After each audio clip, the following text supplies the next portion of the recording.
April 1న Telangana వ్యాప్తంగా chicken షాపులు బంద్. Commission margin తగ్గింపుపై Nacharam association నిరసన ధర్నా.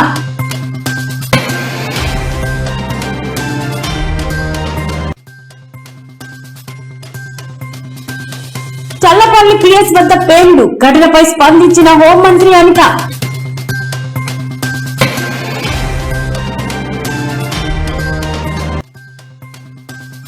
హైదరాబాద్ లో మాజీ సీఎం ఇల్లు సీజ్. ఆస్తి పన్ను బకాయిలు ఎక్కువ ఉండడంతో అధికారులు ఈ కఠిన నిర్ణయం తీసుకున్నట్లు వెల్లడి.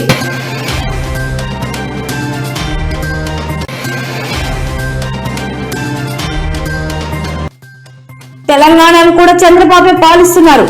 ఆర్ఎస్ ప్రవీణ్ సంచలన వ్యాఖ్యలు.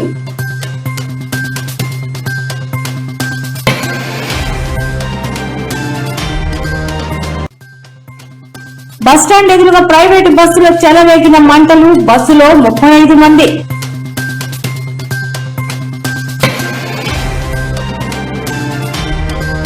ప్రతి నెల 4వ శనివారం స్వర్ణాంధ్ర పాపులేషన్ మేనేజ్మెంట్ ప్రజారోగ్యంపై సీఎం చంద్రబాబు కీలక సమీక్ష.